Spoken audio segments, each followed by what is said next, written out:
Shells یہ دیکھ لیں، ٹیئر گیسنگ شیلز، یہ ساری کل شام سے یہ صرف میرے گھر میں جو پڑے ہیں، یہ ہمارے گھر کے ارد گرد جو شیلز ملے ہیں، جو میری زمان پاک کے گھر کے اندر جو شیلنگ ہوئی ہے، میں یہ آپ کو اس لیے دکھا رہا ہوں کہ یہ کل دوپہر سے میرے گھر کے اوپر حملہ ہے، اور یہ شیلز جو آپ دیکھ رہے ہیں یہ صرف جس طرح میں نے کہا اس گھر کے اندر، یعنی میرے گھر کے اندر یہ وہ شیلز ہیں جو گھر کے باہر ہیں اس کا ہمیں کوئی اندازہ نہیں، وہ ساری سڑک کے اوپر ساری رات صبح تک، اور ابھی جب میں آپ سے بات کر رہا ہوں پھر شیلنگ ہو رہی ہے، پھر ایک اور حملہ ہو گیا۔ تو میں اپنی قوم کے سامنے ایک سوال رکھنا چاہتا ہوں کہ یہ کون سا میں نے اتنا بڑا جرم کیا تھا کہ میرے گھر کے اوپر حملہ، کبھی کسی پولیٹیکل لیڈر کے گھر کے اوپر اس طرح شیلنگ نہیں ہوئی، اور وہاں عورتیں تھیں، ہمارے نوجوان تھے، ان کے اوپر جس طرح اٹیک کیا گیا، اس کی کوئی تو کیا وجہ تھی؟ میرا جرم کیا تھا؟ جرم یہ تھا، ذرا میں آپ چاہتا ہوں غور سے سنیں میرا جرم کیا تھا۔ ایک کیس لگا ہوتا ہے توشہ خانہ کا، جو توشہ خانہ کا کیس میرے اوپر ایک الزام لگایا گیا، اور شکر ہے اللہ کا کہ وہ الحق ہے، وہ توشہ خانہ کا سب کے سامنے اب ریکارڈ آ گیا۔ میں چیلنج کرتا ہوں کہ جب یہ کیس سنا جائے گا، اگر کسی نے ساری چیزیں جائز طریقے سے، یعنی جائز طریقے سے، توشہ خانہ کا مطلب ہوتا ہے کہ جو آپ پریزنٹ آپ کو جب گفٹس ملتی ہیں تو ان میں سے جو آپ رکھنا چاہتے ہیں ایک قیمت ادا کر کے لے لیتے ہیں، وہ آپ کی پراپرٹی بن جاتی ہے، یہ توشہ خانہ ہے، اور یہ 70 سال سے یہی ہے۔ اور یہ جو کہتے ہیں کہ وہ اچھا جی وہ آپ کو کوئی بڑا تحفہ ملا تھا، اسٹیٹ گفٹ، جو آپ چیز خریدتے نہیں ہے توشہ خانہ کی، وہ آکشن ہو جاتی ہیں، وہ کوئی عجائب گھر میں نہیں رکھی جاتی۔ تو میرے اوپر پورا انہوں نے میڈیا ٹرائل چلوایا، اسی کے اوپر کیس کر دیے، اور اب اللہ کا کرم ہے کہ ان ساری چیزیں ان کی سامنے آ گئی ہیں، اور ابھی آپ کو پتہ چلے گا جب وہ دیکھیں گے کہ انہوں نے چوری کی ہے توشہ خانہ سے، اور انشاءاللہ وہ سامنے آ جائے گا۔ اب توشہ خانہ کا کیس لگا F8 کی کچہری میں۔ F8 کی کچہری میں 2 دفعہ بم دھماکے ہو چکے ہیں، وہ اس کو آپ کی جو سیکیورٹی ہے وہ پروٹیکٹ ہی نہیں کر سکتی۔ وہ جگہ ایسی ہے کہ وہاں وکیل بھی شہید ہوئے، وہاں ججز بھی شہید ہوئے، ادھر ہی جب 2 دفعہ دہشت گردی ہوئی، تو جب وہاں اس کو پروٹیکٹ کر ہی نہیں سکتے، اور خود انٹیریئر منسٹر کہہ رہا ہے کہ میری جان خطرے میں ہے، انٹیریئر منسٹری کہہ رہی ہے کہ میری جان کو خطرہ ہے، ایک میرے اوپر حملہ ہو چکا ہے، مجھے پتا ہے کہ جو لوگ آج بیٹھے ہوئے ہیں یہ اقتدار میں، جو شہباز شریف اور رانا ثناء اللہ، یہی انہوں نے ہی پہلا میرے اوپر کیا تھا، اور ایک اور ایجنسیز کے آدمی نے، اب وہی پاور میں بیٹھے ہیں، خطرہ ان سے ہے۔ تو میں ایک چیز مانگی کہ مجھے سیکیورٹی دیں ادھر جانے کے لیے، اور اگر سیکیورٹی نہیں دے سکتے تو میرا ادھر کر دیں کیس جدھر مجھے سیکیورٹی ملتی ہے۔ جب سے میری ٹانگ ٹھیک ہوئی ہے، میں 2 دفعہ ایک لاہور ہائی کورٹ گیا اور ایک اسلام آباد، کوئی سیکیورٹی نہیں تھی، کوئی پروٹیکشن نہیں تھی۔ اور پھر میں واضح کر دوں کہ یہ انپریسیڈنٹڈ ہے کہ ایک ایکس پرائم منسٹر کو قاتلانہ حملہ ہوتا ہے، اس کے بعد اس کو سیکیورٹی نہیں ملتی۔ اس کے لیے اس وجہ سے ہم نے عدالت میں گئے ہوئے ہیں کہ ہمیں سیکیورٹی دو، اور اس جج نے میرے اوپر وارنٹ نکال دیا۔ اب یہ وارنٹ کیا ہے جس کے لیے پولیس آئی ہوئی تھی؟ میں یہ ذرا سارا آپ کو سمجھانا چاہتا ہوں کہ یہ جو ساری ابھی بھی شیلنگ ہو رہی ہے، یہ پولیس کا اور کوئی کام نہیں ہے، پوری فوج کی فوج آئی ہوئی ہے، رینجرز آئے ہوئے ہیں کہ اس طرح کوئی دہشت گرد یا زمان پاک میں بیٹھا ہوا ہے۔ وارنٹ صرف یہ تھے کہ آپ کو پولیس عدالت میں پیش کرے، یہ ہے وارنٹ۔ جس عدالت میں اس لیے نہیں جا سکا کیونکہ سیکیورٹی کا ایشو تھا، عدالت نے پیش کرنا، یہ پولیس نے وہاں پیش کرنا تھا۔ رات کو جو پریزیڈنٹ ہیں لاہور ہائی کورٹ کے بار کے اشتیاق خان، انہوں نے شورٹی دے دی، ان کو میں نے آتھرائز کر دیا، انہوں نے شورٹی دی کہ وہ جو میرا اپیرنس ہے ہائی کورٹ میں وہ گارنٹی کرتے ہیں۔ 18 کو انہوں نے شورٹی دے دی میں ہائی کورٹ میں پریزنٹ ہوں گا۔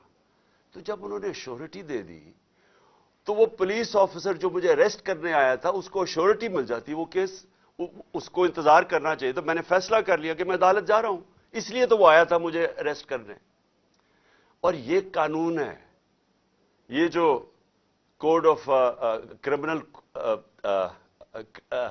سی سی پی جسے کہتے ہیں کہ code for criminal C R P C, جو کوڈ ہوتی ہے جس کے تحت یہ قانون بنا ہوا ہے، اس کا سیکشن 75 کہتا ہے کہ یہ اگر کر دیں تو پولیس آپ کو اریسٹ نہیں کرتی، تو وہ رات لے کے پھر رہا اشتہا خان یہ اب شیورٹی، اور پولیس والا ہی نہیں مل رہا۔ وہ کیوں نہیں مل رہا؟ کیونکہ انہوں نے فیصلہ کیا ہوا تھا میرے اوپر یہ اٹیک کرنے کا۔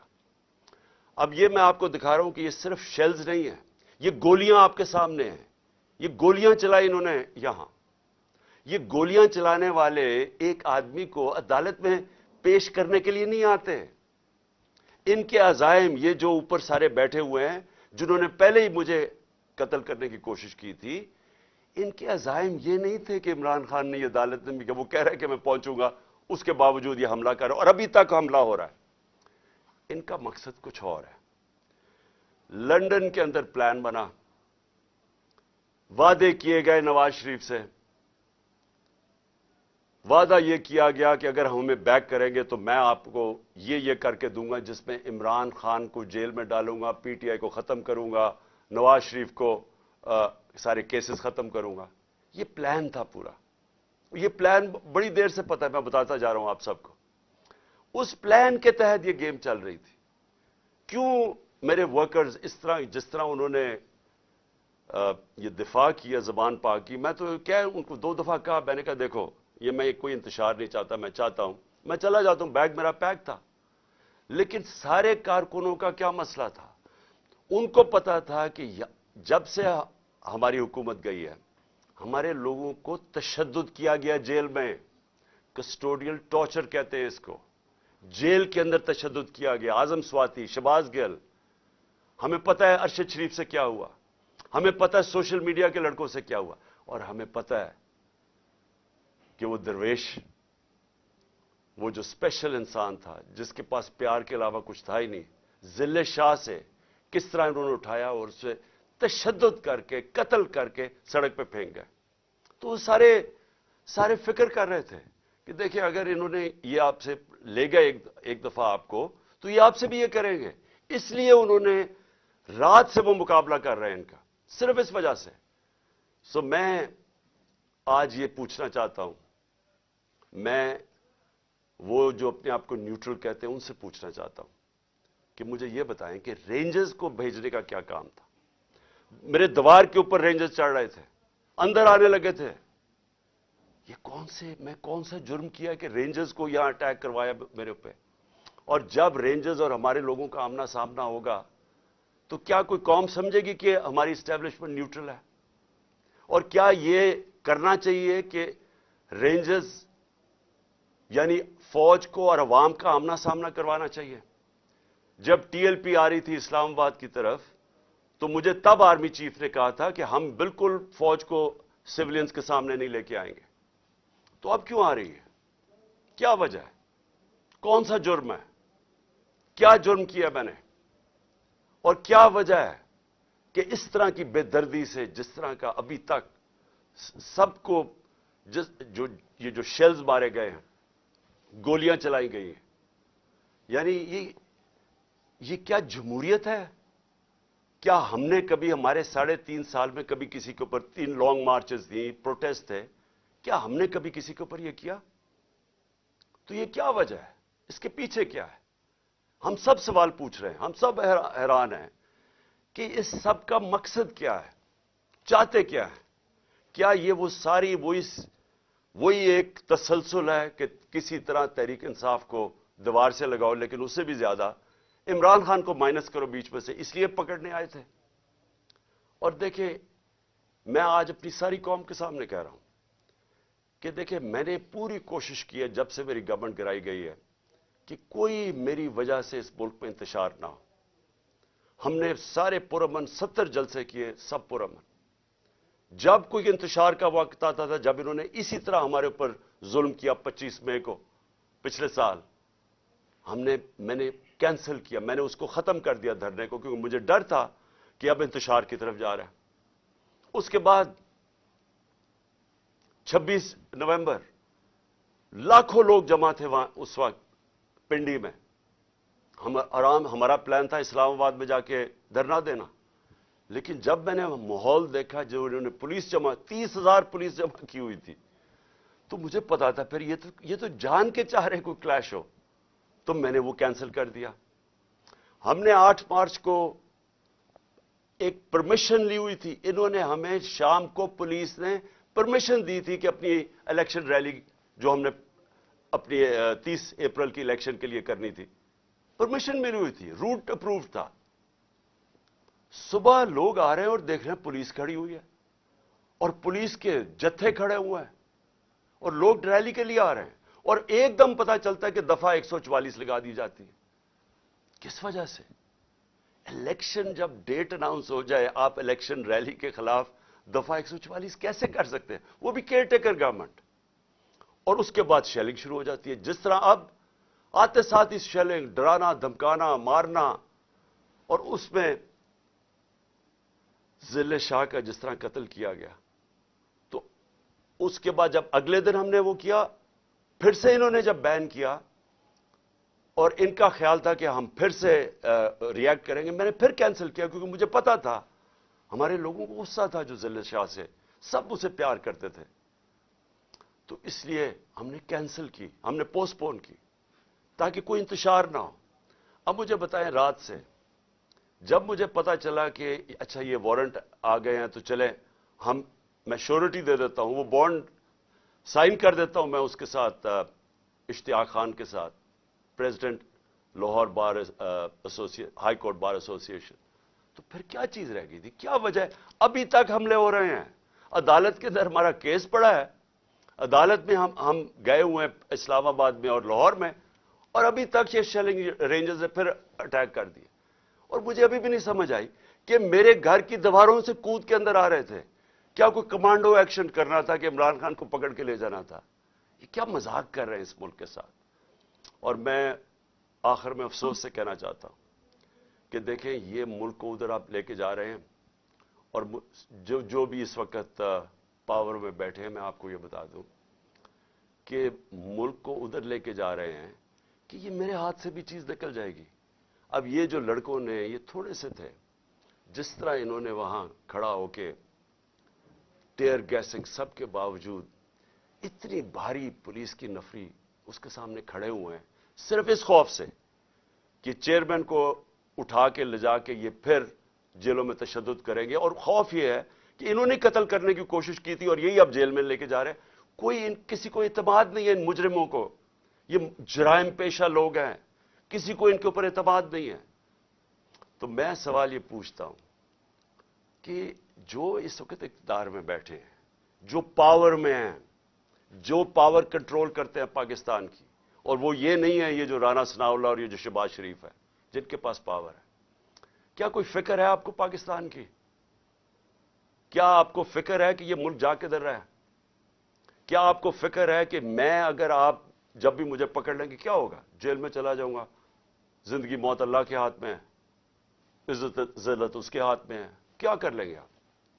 اور زیادہ پارٹی طاقت میں آئے گی، لیکن اس کا جو نتیجے میں جو رد عمل آئے گا وہ کیا فائدہ ہوگا پاکستان کا؟ کس کو نقصان ہوگا؟